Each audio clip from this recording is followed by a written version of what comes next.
वंदे मातरम बच्चों, मैं दीनदयाल शर्मा आज आपके मध्य एक नए बिंदु के साथ पुनः उपस्थित हूँ। बच्चों, आज हम व्याकरण का अध्ययन करेंगे। व्याकरण में सर्वप्रथम हम अध्ययन करते हैं संधि। संधि के बारे में समझेंगे कि संधि क्या है। तो सर्वप्रथम हम संधि की परिभाषा, इसके भेद, प्रकार, इन सब की चर्चा आपके मध्य करने वाले हैं। आप जानते हो संधि को हम इंग्लिश में क्या कहते हैं? जॉइंट। ठीक है, तो जॉइंट आप जानते हो, जब कोई दो हिस्से आपस में मिलते हैं तो वो एक तरह से जॉइंट हो जाता है। इसी प्रकार हमारी ये संधि है। अब जॉइंट किसका होगा, उन सब की चर्चा हम आपके मध्य करने वाले हैं। तो बच्चों, सर्वप्रथम ध्यान दें कि संधि जो है यह हमेशा वर्णों के मध्य होती है। किसके मध्य होती है? वर्णों के मध्य। तो दो वर्णों के मध्य हमें सबसे मेन बात जो ध्यान रखनी है वह रखनी है कि संधि हमेशा वर्णों के मध्य होती है। क्योंकि बच्चे कभी कभी हम लिख देते हैं शब्दों के मध्य, है ना, पदों के मध्य। तो इस प्रकार हम लिखने पर हमारी परिभाषा अलग हो जाती है। अगर हम लिख देते हैं कि दो शब्दों के मध्य, तो वहां पर समास हो जाता है। ठीक है, वहां क्या हो जाता है? समास हो जाता है। इसलिए ये ध्यान रखना है आपको कि संधि हमेशा दो वर्णों के मध्य होती है। ठीक है, दो वर्णों के मध्य क्या होती है? संधि होती है। अब इसके साथ में हमें ये भी ध्यान रखना है कि जहां दो वर्णों के मध्य संधि होकर के उसमें जो विकार उत्पन्न होता है, विकार का तात्पर्य क्या होता है? परिवर्तन। ठीक है, क्या उत्पन्न होता है? विकार। विकार का तात्पर्य क्या है? परिवर्तन। क्या है बच्चों? परिवर्तन। ठीक है, जब दो वर्ण आपस में मिलेंगे तो कुछ न कुछ उसमें चेंज होगा, विकार होगा, परिवर्तन होगा। लेकिन परिवर्तन कैसा चाहिए? सार्थक। परिवर्तन कैसा होना चाहिए बच्चों? सार्थक होना चाहिए। अब सार्थक का तात्पर्य क्या है? देखिए, दो शब्द होते हैं, सार्थक और निरर्थक। ठीक है, सार्थक और निरर्थक। जो हमारा सार्थक शब्द है, सार्थक का मतलब होता है,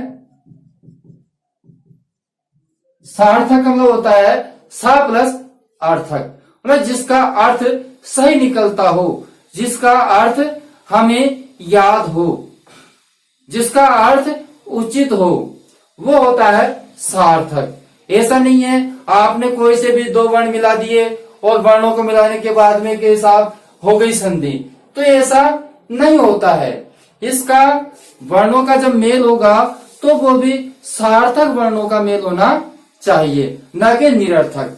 निरर्थक अगर हम कोई से भी वर्ण मिलाते हैं तो वहां पर संधि नहीं है। अब हमें संधि में सबसे अधिक देखना है मात्र वर्ण।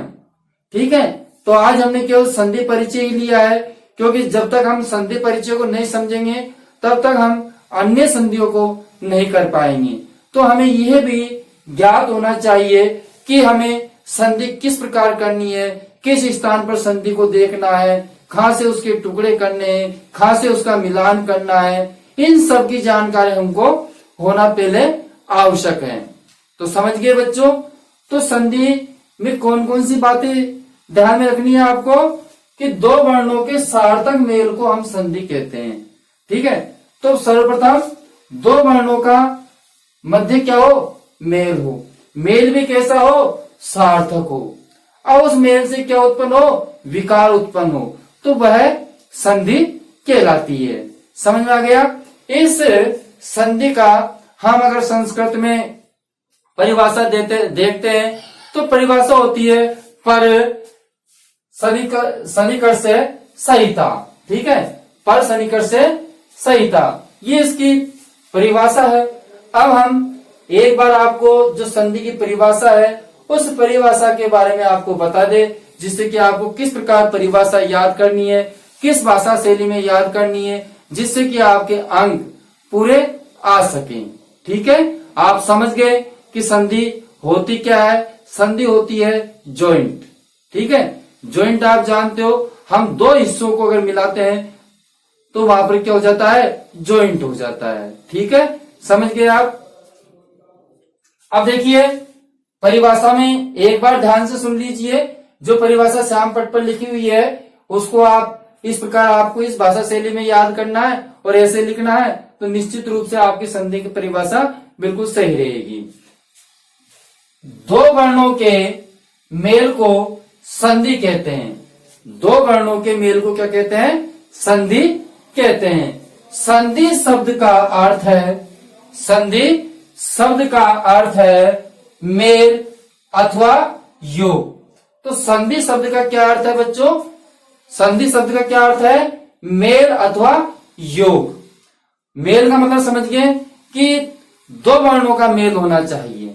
अब मेल मैंने आपको बताया सार्थक होना चाहिए। योग, योग का मतलब होता है जोड़ना।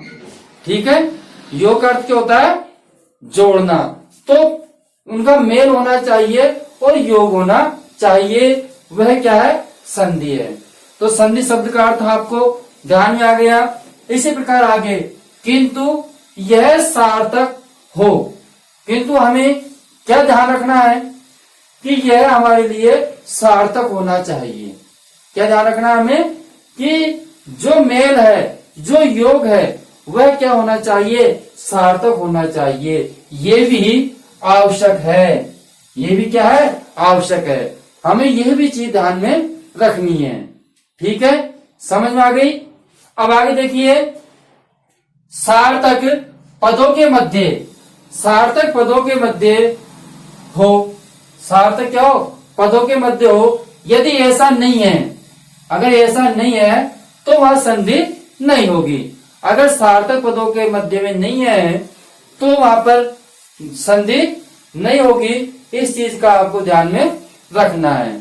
ठीक है, अब आगे देखिए, पर सनिष्कर्ष से संहिता, अर्थात हम कह सकते हैं वर्णों की अत्यंतिक, अत्यंतिक होता है अत्यंत, ठीक है, समीपता, मतलब अत्यंत क्या हो, उनकी समीपता हो, निकटता हो, क्या हो, निकटता हो, अत्यधिक उनकी निकटता ही क्या कहलाती है, संहिता कहलाती है। संहिता मतलब जो आपका संधि प्रकरण है। ठीक है, तो वो क्या कहलाती है, वही संधि प्रकरण है, वही संधि है।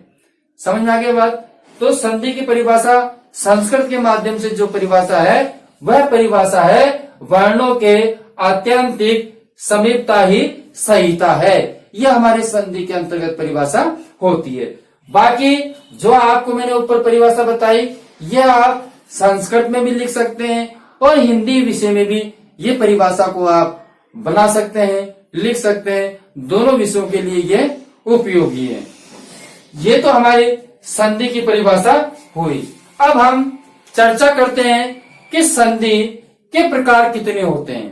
ठीक है, संधि के प्रकारों को भी हम समझ लेते हैं। तो बच्चों अब चर्चा करते हैं संधि के प्रकार। किसके प्रकार, संधि के प्रकार। अब हम संधि के प्रकार के बारे में समझते हैं। संधि कितने प्रकार की होती है, संधि कितने प्रकार की होती है। तो बच्चों संधि का जो हम अध्ययन करेंगे वो 3 प्रकार की संधि का अध्ययन करेंगे। ठीक है, प्रकार अलग होते हैं, भेद अलग होते हैं। ध्यान से सुनना, भेद तो क्या होंगे, जो मैं आपको संधि बताऊंगा उसके भेद करूंगा। अभी हम चर्चा कर रहे हैं प्रकार की। ठीक है, तो संधि के प्रकार 3 हैं। पहला है स्वर संधि। कौन सी संधि है बच्चों, स्वर संधि। ठीक है, दूसरी संधि आपकी है कौन सी, व्यंजन संधि। ठीक है, कौन सी संधि है, व्यंजन संधि। इसी प्रकार तीसरी है आपकी विसर्ग संधि। ठीक है, तो आपके ये 3 संधि हैं। कौन कौन सी, स्वर संधि, व्यंजन संधि और विसर्ग संधि। तो संधि के प्रकार कितने हुए, 3 हुए। ठीक है, समझ में आ गया यहां तक आपके। तो आपके 3 प्रकार की संधि है। ठीक है, अब सुनिए 3 प्रकार की संधियां। अब हम इन तीनों प्रकार की परिभाषाओं को भी देख लेते हैं कि स्वर संधि में क्या होता है, व्यंजन में क्या होता है और विसर्ग संधि में क्या करना है। तो बच्चों कुछ नहीं, जो हमारी परिभाषा ये थी वही परिभाषा हम इसमें बनाएंगे, लेकिन इतना सा फर्क है। ठीक है, हमको यहाँ दो वर्णों के मध्य लिखा था, हम यहाँ पर लिखेंगे दो स्वर वर्णों के मध्य। क्या लिखेंगे? दो स्वर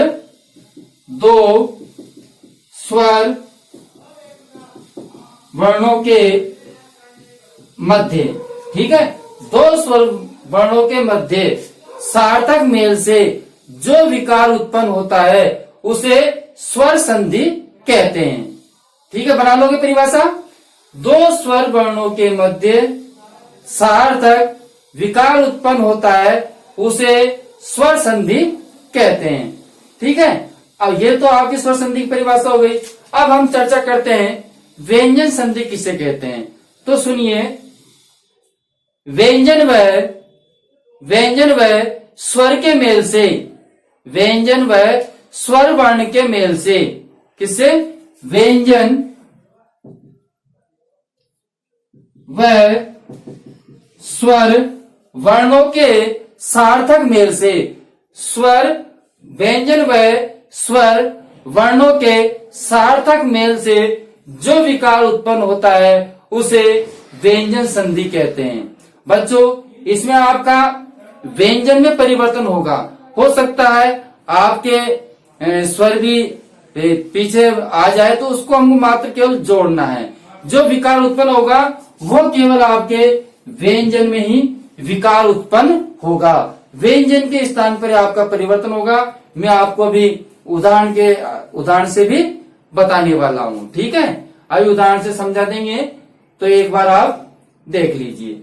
इसके बाद में हम चर्चा करते हैं विसर्ग। ठीक है, तो विसर्ग में विसर्ग व स्वर व व्यंजन से जो विकार उत्पन्न होता है, विसर्ग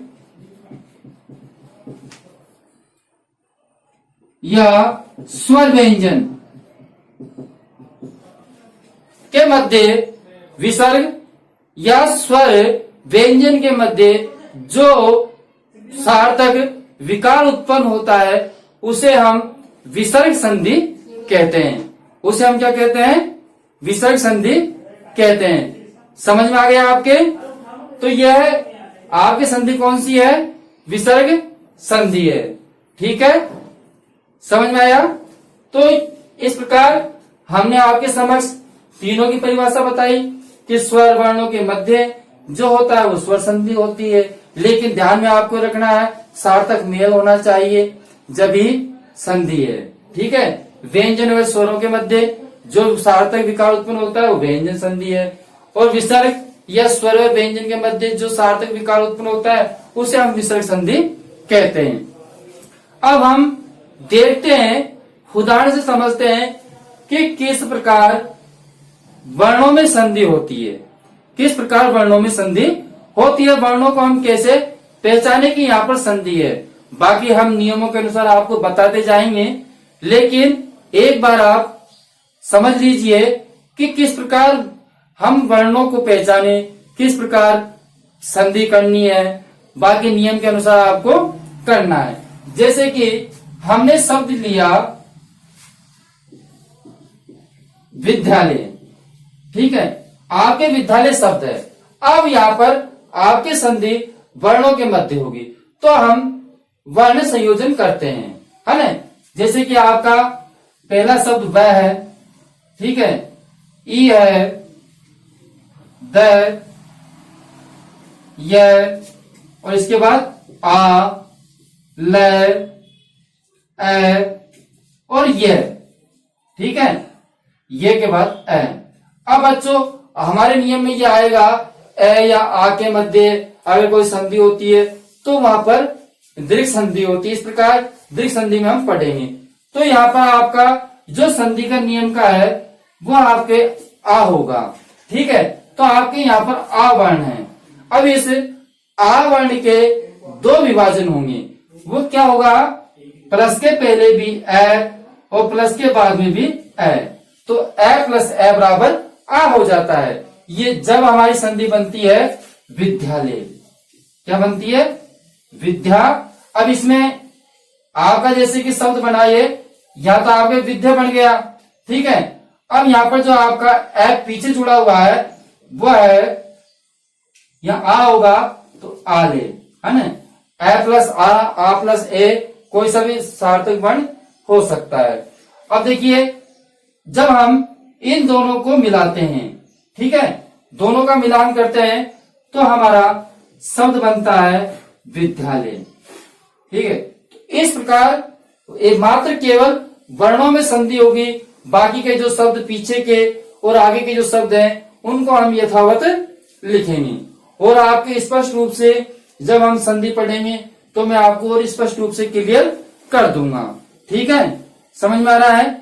इसी प्रकार जैसे कि हम बात करते हैं व्यंजन संधि के अंदर, जैसे आपका शब्द है जगदीश, ठीक है। अब यहाँ पर मात्र एक केवल वर्ण में ही होगी, ठीक है। अब आपके जसत्व संधि में नियम है कि तीसरे वर्ण का पहला वर्ण हो जाता है, तीसरे वर्ण का पहला वर्ण हो जाता है। तो हम इस पूरे शब्द में देखेंगे कि तीसरा वर्ण कौन सा है, ठीक है। तो तीसरा वर्ण हमारे यहाँ पर द है, द केवल एक वर्ण है। अब हम केवल मात्र एक वर्ण में ही संधि करेंगे, तो एक वर्ण में कैसे करेंगे? ज का ज लिखा, ग का ग, अब इस द का तय कर देंगे, क्या कर देंगे? तय कर देंगे। तो क्या बन गया? जगत, ठीक है, बन गया ना बच्चों। अब इस दे का तय किया है, बाद में आपका जो स्वर बचा है उसको हम पीछे लिख देते हैं, तो क्या बचा है? ईस बचा है। तो हमारा संधि विच्छेद इसको हो जाता है जगत प्लस ईस। तो कहने का तात्पर्य आपकी संधि कहाँ हुई? केवल एक वर्ण में हुई, केवल एक वर्ण के स्थान पर ही परिवर्तन हुआ है। तो इसलिए आपको ध्यान में रखना है कि हमारी जो संधि है वो मात्र केवल एक वर्ण में ही होती है, ठीक है। किसमें होती है? वर्ण में ही होती है। अब जैसे कि हम बात करते हैं विसर्ग संधि की, जैसे हमारा शब्द है यशोदा, ठीक है। कौन सा शब्द है? यशोदा शब्द है। अब ये देखिए यहाँ ओ है, तो यहाँ पर ओ का क्या हो जाएगा?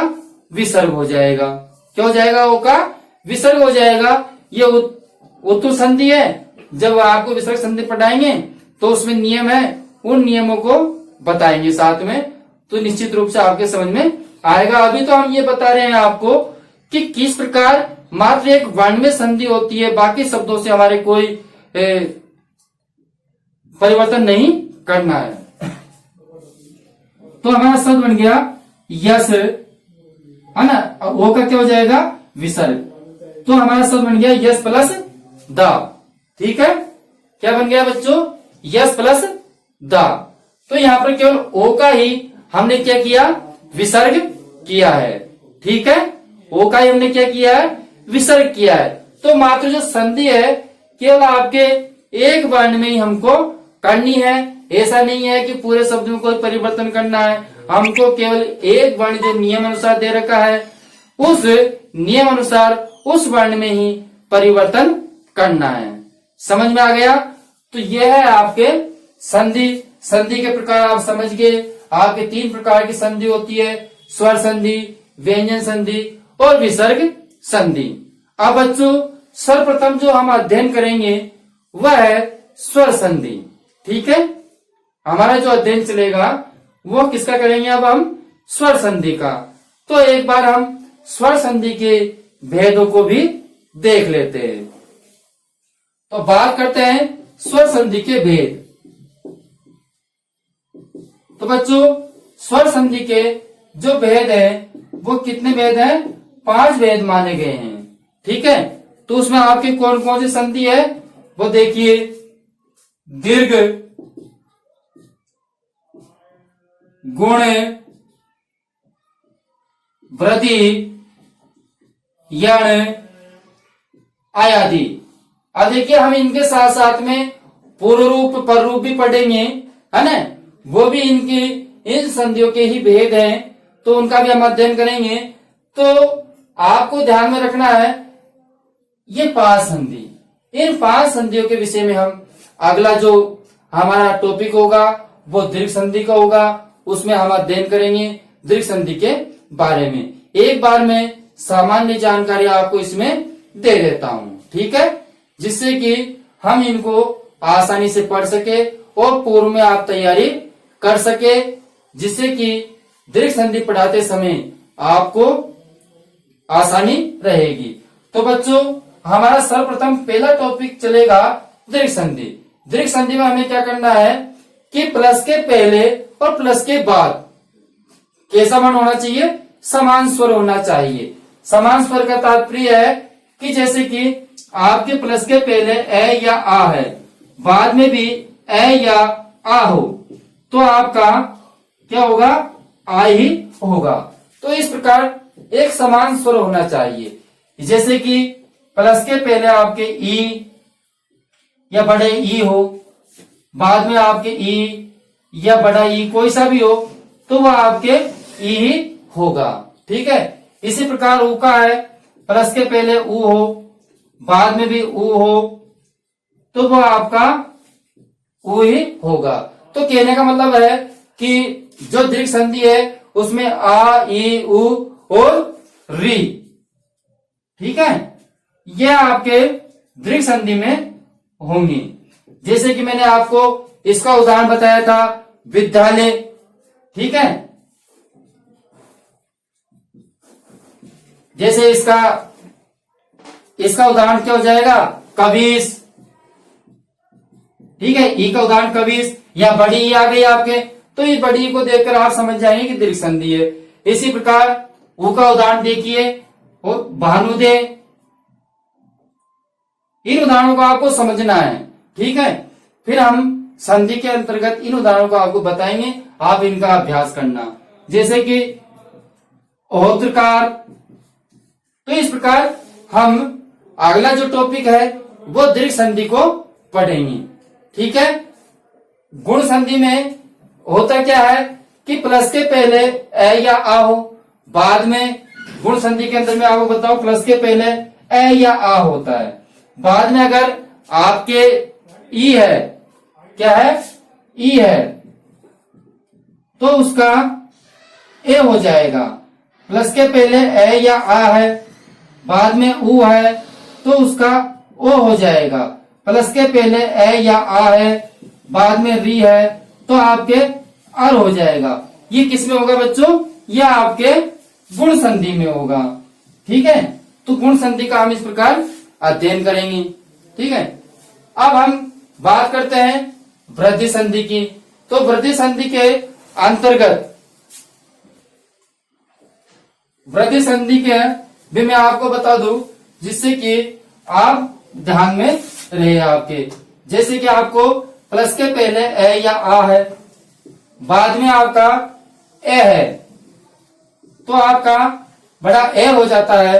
प्लस के पहले ए या आ है, बाद में आपके ओ है या औ है, तो आपका औ हो जाता है किसमें, वृद्धि संधि में, ठीक है। तो ये ऐसे आपके वृद्धि संधि होगी। अब यण और अयादि संधि में क्या होता है कि इसमें तो हमने ए या आ आगे लिया है, लेकिन वृद्धि संधि, यण संधि के अंतर्गत, यण संधि के अंतर्गत आपका बिल्कुल विपरीत उल्टा हो जाएगा। उसमें क्या होगा, यण और अयादि संधि का भी एक बार आप देख ले। इन नियमों के अनुसार हम आपको अध्ययन करवाने वाले हैं। यण संधि में क्या होगा कि प्लस के पहले ई, उ, री और लृ हो, बाद में आपका असमान स्वर हो, ठीक है, असमान स्वर हो, तो ई का क्या हो जाएगा, ये हो जाएगा, उ का व, री का र, लृ का ल हो जाएगा। ये असमान स्वर होते हैं, तो ठीक है, समझ में आ गया। तो इस प्रकार आपके किसमें होगा, यण संधि में होगा, ठीक है। अब देखिए अयादि संधि में भी आपको मैं बता दूं, अयादि संधि में आपको क्या करना है,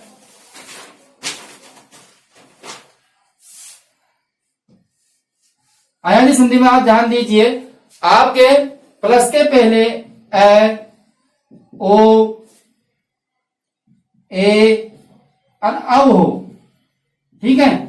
बाद में आपका क्या होगा, असमान स्वर होगा, ठीक है बच्चों, क्या होगा, असमान स्वर। ये सब में असमान स्वर है, तो देखिए जो अय है, इस अय का क्या हो जाएगा, अय हो जाएगा। यह क्या हलंत लगा हुआ है, ओ का आओ होगा, ओ का क्या होगा, आओ होगा। आओ कैसे हुआ, इन सब की चर्चा हम जब संधि पढ़ेंगे तो इनका भी नियम है, आओ क्यों हुआ, आई क्यों हुआ, इन सबको हम पढ़ेंगे सूत्र सहित। ए का आय हो जाएगा, क्योंकि बड़ा ए है तो यहाँ आय हो जाएगा। इसी प्रकार आपके औ है, इसका क्या हो जाएगा बच्चों, आव हो जाएगा। तो इस प्रकार हम जो स्वर संधि के 5 भेद है, इनके अध्ययन अगले वीडियो में करने वाले हैं। इसकी आप पूर्व में तैयारी करें। हम आपको उदाहरण भी देंगे साथ में, तो उन उदाहरणों को भी आपको साथ में हल करते हुए चलना है, ठीक है। तो निश्चित रूप से आज का जो संधि का परिचय है वो आपके समझ में आ गया होगा कि संधि किसे कहते हैं। जो जॉइंट है, योग है, मेल है, वही संधि है। लेकिन संधि में सार्थक मेल होना बहुत ही आवश्यक है। और संधि के 3 प्रकार हैं, स्वर, व्यंजन और विसर्ग। अब हम जो आगे अध्ययन करेंगे वो स्वर संधि है। स्वर संधि के 5 भेद हैं, दीर्घ, गुण, वृद्धि, यण और आयादी, ठीक है। तो एक बार आप श्याम पट पर जो लिखा हुआ है इसका स्क्रीनशॉट ले लीजिए और अपनी उत्तर पुस्तिका में भी आप उतार लेना, ठीक है।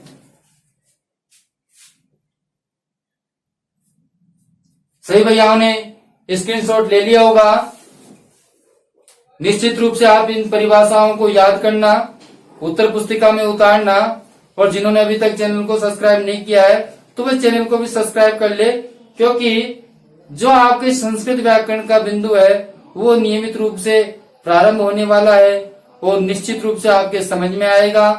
अगर किसी प्रकार की कोई परेशानी है तो आप कमेंट्स बॉक्स में लिखकर हमें भेजें। निश्चित रूप से आपका समस्या का समाधान होगा, ठीक है। इसके साथ साथ हमारी जब ये बिंदु पूर्ण हो जाएंगे तो लाइव क्लास के अंतर्गत, समस्या समाधान कक्षा के अंतर्गत आपकी सभी समस्याओं का समाधान भी किया जाएगा, ठीक है बच्चों। तो आज के लिए हमारा बिंदु यहीं पूर्ण होता है। अगले बिंदु में पुनः फिर मिलते हैं। जब तक के लिए धन्यवाद।